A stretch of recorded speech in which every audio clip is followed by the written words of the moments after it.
کہ جنت میں ایک ایک درخت ایسا ہے کہ اگر ایک گھوڑ سوار 100 سال تک، صحیح بخاری میں آتا ہے، 100 سال تک گھوڑے پہ بھاگتا رہے، اس کے سائے سے باہر نہیں نکل سکتا۔ یہ جناب سائز ہے ایک درخت کا، سر ایک درخت کا، تو کائنات پھر کتنی بڑی ہے۔ بخاری مسلم میں آتا ہے جو سب سے آخر میں جنت میں جائے گا نا دوزخ سے نکال کے، وہ سب سے ادنا درجے کا جنتی ہوگا، لاکھوں کروڑوں سال دوزخ میں جلے گا، جب اس کے سارے گناہ دھل جائیں گے دوزخ کے عذاب کے عوض، اور بس اس کے پلے صرف یہ نیکی ہوگی کہ اس نے زندگی میں ایک دفعہ لا الہ الا اللہ کہا ہوگا، بس یہ کلمہ اس نے پڑھ لیا ہوگا، لا الہ الا اللہ محمد رسول اللہ، یا اپنے بھی وقت کے پیغمبر پہ جو اپنے زمانے میں امتوں کے تھے ان پہ ایمان لائے ہوں گے۔ تو جیسے ہی اس کو بخاری مسلم کے الفاظ ہیں دوزخ سے نکالا جائے گا، اللہ تعالیٰ فرمائے گا ہاں بھائی تیرے لیے زمین سے 10 گنا بڑی جنت، تو کہے گا یا اللہ تو خدا ہو کے میرے ساتھ مذاق کرتا ہے۔ تو بخاری مسلم کے الفاظ ہیں کہ اللہ تعالیٰ اپنی شان کے لائق مسکرائے گا اس کی بات کے اوپر، اللہ فرمائے گا مذاق نہیں کر رہا، حقیقت بات ہے کہ جو یہ روئے ارض ہے، یہ جو میریکل پلانٹ ارتھ ہے، اس سے 10 گنا بڑی جنت ہے اس شخص کے لیے جو سب سے آخری درجے کا جنتی ہے۔ اور سر جو شروع میں چلے جائیں گے ان کی جنتوں کا کون اندازہ لگا سکتا ہے؟ بخاری مسلم کے الفاظ ہیں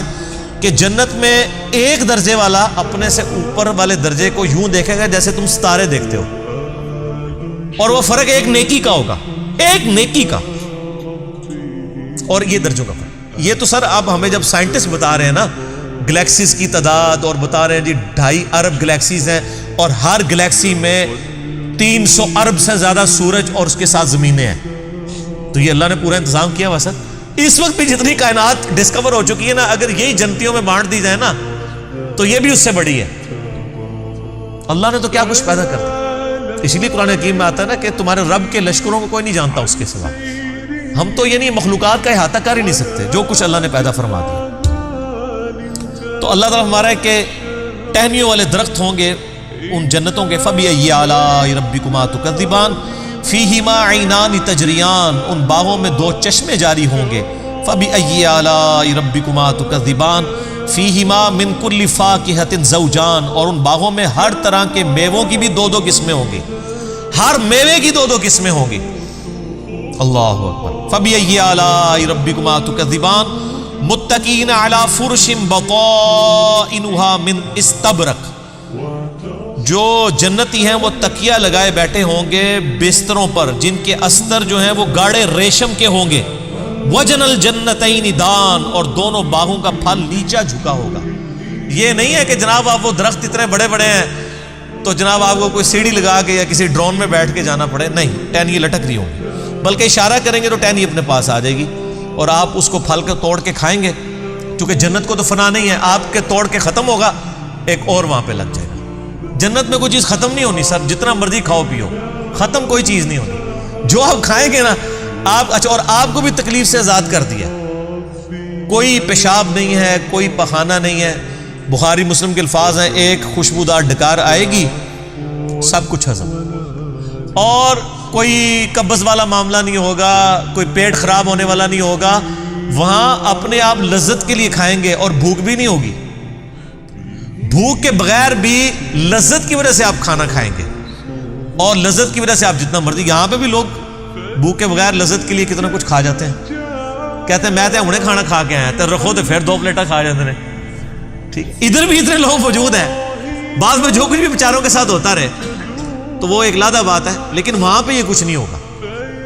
فَبِأَيِّ آلَاءِ رَبِّكُمَا تُكَذِّبَانِ فِيهِنَّ قَاصِرَاتُ الطَّرْفِ لَمْ يَطْمِثُهُنَّ إِنسٌ قَبْلَهُمْ وَلَا جَانٌ، ان جنتوں میں نیچی نگاہوں والی حوریں ہوں گی جن کو نہ کسی انسان نے چھوا ہوگا نہ کسی جن نے اس سے قبل۔ اچھا، ان آیات سے اب یہ بھی پتہ چل گیا کہ جنوں کے لیے بھی ایک جنت ہے اور انسانوں کے لیے بھی جنت ہے۔ جنوں کے لیے ظاہر ہے ان کی ریکوائرمنٹس اپنی ہیں، آپ کو پتہ ہے، صحیح بخاری میں آتا ہے، صحیح مسلم کے اندر کہ نبی علیہ السلام نے منع کیا ہے کہ آپ گوبر یا ہڈی کے ساتھ استنجا نہ کریں، کیونکہ جنوں کی خوراک ہے اس کے اندر۔ ہماری خوراک تو گوبر یا ہڈی کے اندر نہیں اللہ نے رکھی ہوئی ہے، تو جنوں کی آرائش کا ان کی جو خواہشات کا سامان الگ سے ہے، ان کی جنت الگ ہے، انسانوں کی جنت الگ ہے، لیکن ان کے لیے اپنی جنیاں ہوں گی، تواڈے سے تواڈیاں جنیاں ہوں گی، ٹھیک ہے، وہاں لیکن جنیاں نہیں ہوں گی، وہاں پہ بڑی شریف قسم کی بیویاں ہوں گی جی۔ فَبِأَيِّ آلَاءِ رَبِّكُمَا تُكَذِّبَانِ كَأَنَّهُنَّ الْيَاقُوتُ وَالْمَرْجَانُ، اور یہ جنتی عورتیں ایسی ہوں گی گویا یاقوت اور مرجان ہیں۔ وہ تو صحیح بخاری میں آتا ہے کہ وہ یعنی ایسی ٹرانسپیرنٹ حوریں ہوں گی کہ ان کی جو پنڈلیاں ہیں، پنڈلیوں کے پیچھے ہڈیوں میں جو گودا ہے نا، وہ بھی ٹرانسپیرنٹ نظر آ رہا ہوگا۔ یہاں پہ تو خیر ان چیزوں میں شاید کوئی اتنی اٹریکشن نہ ہو کہ کوئی شیشے کی کوئی حور بن کے سامنے آ جائے، وہاں کی ریکوائرمنٹس ڈیفرنٹ ہیں، وہاں کے لیے وہاں جا کے پتہ چلے گا۔ فَبِأَيِّ آلَاءِ رَبِّكُمَا تُكَذِّبَانِ هَلْ جَزَاءُ الْإِحْسَانِ إِلَّا الْإِحْسَانُ، احسان کا بدلہ بجز احسان کے کیا کچھ اور بھی ہو سکتا ہے؟ ہائے ہائے ہائے، یہ اللہ ہی کا ہی فضل ہے۔ سر اس آیت کا جو سوز و گداز ہے نا، وہ ایک عربی سمجھ سکتا ہے۔ اللہ تعالیٰ فرماتا ہے کہ جس نے زندگی میرے لیے گزاری، جس نے میرے لیے دنیا میں تکلیفیں اٹھائیں، حلال و حرام کی تمیز کی، روکھی سوکھی کھا لی، میری وجہ سے اسے دنیا میں نمازوں کی مشقت اٹھانی پڑی، روزوں کی مشقت اٹھانی پڑی، جس نے اتنا احسان کیا ہے، اللہ پہ تو نہیں کیا لیکن اللہ تعالیٰ قدردان ہے۔ اللہ فرماتا ہے جس نے اس طرح کا احسان کیا ہو تو کیا اس کا بدلہ میری طرف سے احسان کے علاوہ کچھ اور ہو سکتا ہے کہ میں بھی اس کے ساتھ ویسے ہی احسان کروں؟ حالانکہ ہم نے اللہ پہ نہیں احسان کیا ہوا، لیکن یہ اللہ تعالیٰ کی قدر شناسی ہے کہ وہ قدر کرتا ہے انسان کہ بتاؤ اس احسان کا، اس نیکوکاری کا بدلہ کیا نیکوکاری کے علاوہ کچھ ہو سکتا ہے؟ جو تم نے نیکوکاری کی تو میں تمہارے ساتھ وہی نیکوکاری کروں گا، یعنی مراد یہ کہ جنت دوں گا۔ فَبِأَيِّ آلَاءِ رَبِّكُمَا تُكَذِّبَانِ، تو اے جن و انس کے گروہ، تم اپنے رب کی کون کون سی نعمتوں کو جھٹلاؤ گے؟ أحب لقاء يظل